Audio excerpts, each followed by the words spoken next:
l'intervention de Madame Valérie Glatini, ministre de l'Enseignement supérieur, des hôpitaux académiques, de l'aide à la jeunesse, de la promotion sociale et plein d'autres choses encore. Vous êtes un peu la marraine de la chaire de transition, Bonjour, merci pour les... puisque vous êtes là depuis le départ à nous soutenir, et donc je vous laisse bien volontiers la parole. Merci. Je vais pousser pour pas les extraits. Voilà. Merci beaucoup. Pardon.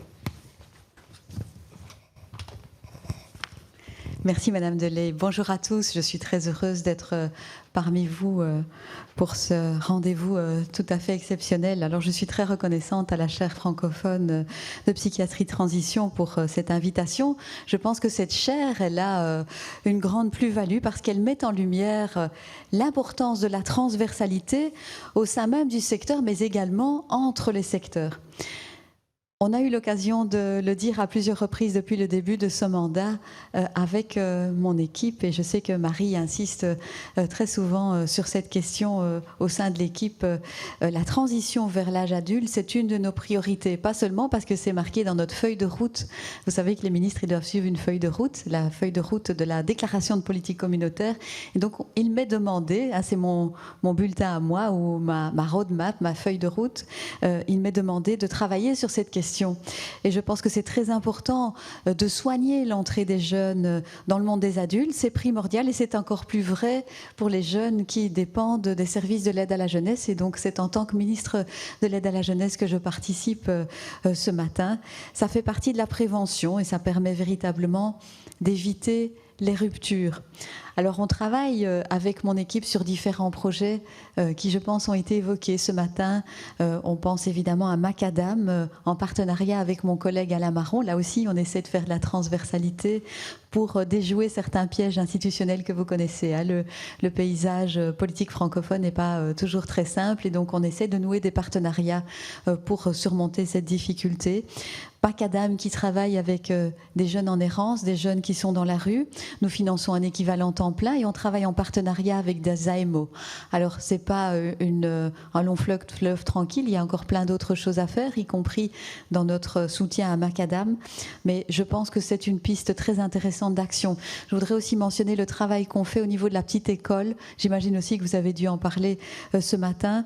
J'ai assisté mercredi à une projection débat qui était organisée par la petite école, qui permet vraiment de travailler sur l'encadrement par des professeurs d'élèves primo-arrivants.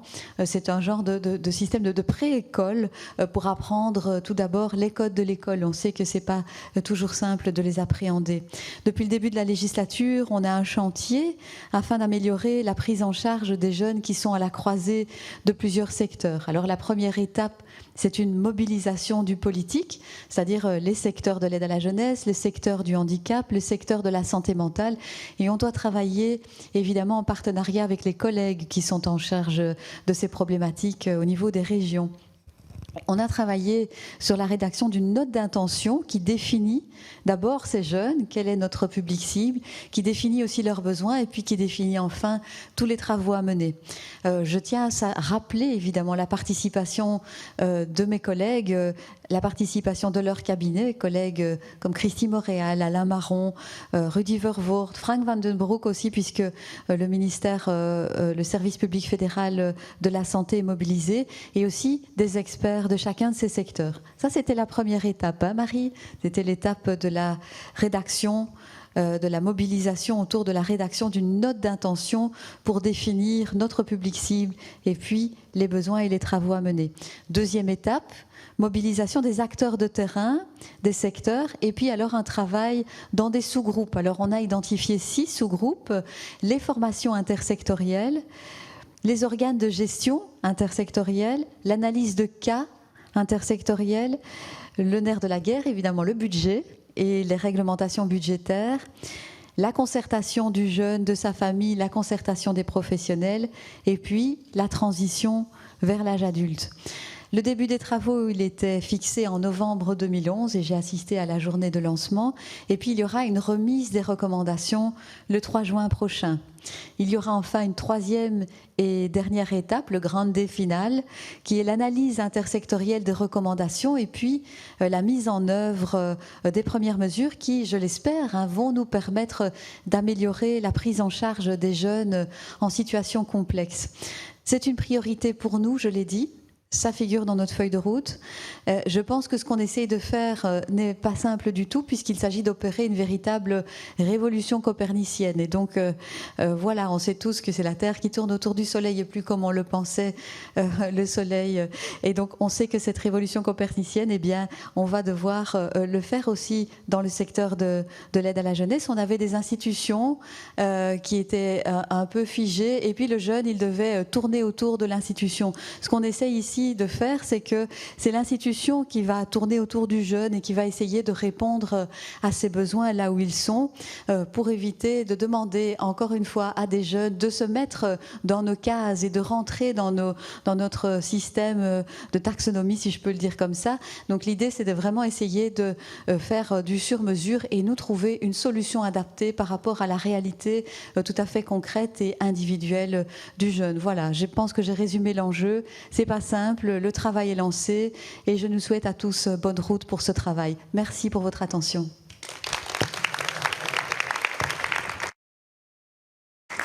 Merci beaucoup, Madame la Ministre. Et donc, maintenant, on va pouvoir répondre à vos questions, en tout cas avec les intervenants du matin. Je vais juste prendre...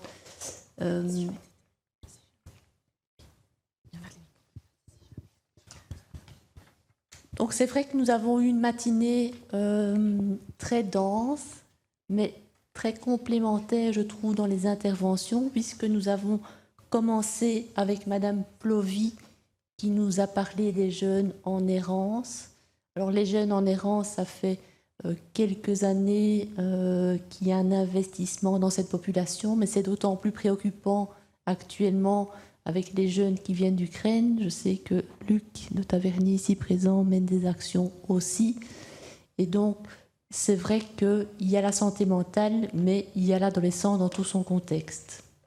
Ensuite, nous avons poursuivi avec Mesdames Nathalie Sédujeu, qui ont vraiment pu nous faire partager toutes leurs interventions avec des reportages et des vidéos très poignantes et émouvantes sur le retour des adolescents par rapport à leurs souffrances. Et puis, enfin, on a discuté, on a pu entendre M. Benoît Tilmans qui nous a fait partager ses recherches d'une dizaine d'années et vraiment sur sa capacité à faire parler les jeunes. Et donc, il y avait quelque chose comme ça dans la phrase que vous disiez, la parole amène à la participation et la participation est impérative. Ça, c'est vraiment extraordinaire, la manière dont vous avez pu vraiment, avec une bonne temporalité, vraiment pouvoir entendre les adolescents de tout contexte qu'il soit. Alors, je vous cède la parole. Est-ce qu'il y a des interventions, des questions ? Voilà. C'est une question très très précise qui pourra peut-être nous aider dans notre pratique aussi. Quand vous avez sondé les jeunes avec votre coup de thermomètre au tout début du Covid, où êtes-vous allé les chercher, ces jeunes, très concrètement ? Comment avez-vous réussi à les toucher, à les mobiliser ? Alors, c'est une population qui est issue de, très simplement, Smart School, si vous connaissez, c'est leur plateforme. C'est une plateforme sur laquelle les enfants, en tout cas, c'est à travers le livre que je suis parvenu à lancer cette enquête. La plateforme Smart School, c'est là où ils reçoivent leurs devoirs, leurs bulletins et autres. Et donc cette phrase que je vous ai lue, elle était dans Smart School, avec un lien. Ils cliquent sur le lien et ils avaient ces 20 questions ouvertes avec lesquelles ils ont pu répondre. Voilà, avec tant de... Voilà.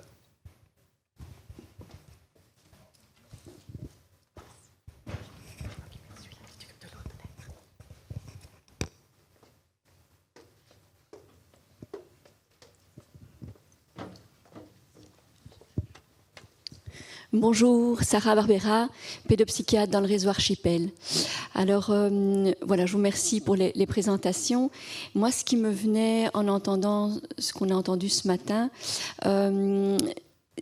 j'ai essayé de le dire le plus clairement possible, c'est qu'il y a, je pense, un piège à éviter. J'entends la question de la révolution copernicienne, qui effectivement doit avoir lieu, mais là où il pourrait y avoir un piège, c'est qu'actuellement, on est encore dans quelque chose où les enfants, les ados doivent rentrer dans des cases, et on est en train de leur dire, mais vous avez plein de droits, vous avez droit. Alors évidemment, ils ont des droits, et en même temps, il ne faudrait pas passer dans quelque chose où ça vient de la récrimination. Et c'est là, je pense, Benoît, que la façon d'aborder les choses est extrêmement précieuse, parce que c'est leur demander une vraie participation et pas de réclamer. Il n'y a pas à réclamer, il y a à participer et à se mettre à penser ensemble. Et c'est dans l'intersection qu'on va pouvoir le mieux les accompagner dans les pas qu'ils font dans la vie, plutôt que de simplement basculer d'une façon de travailler à une autre. Voilà. Et donc c'est là que je pense que c'est vraiment important de pouvoir collaborer et pas juste...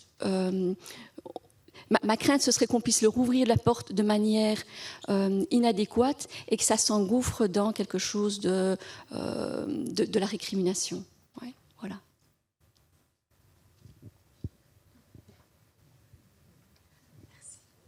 Merci beaucoup.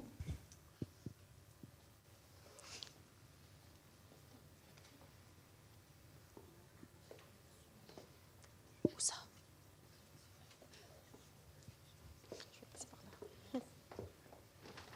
J'ai des talons. Oui, vas-y, passe-toi.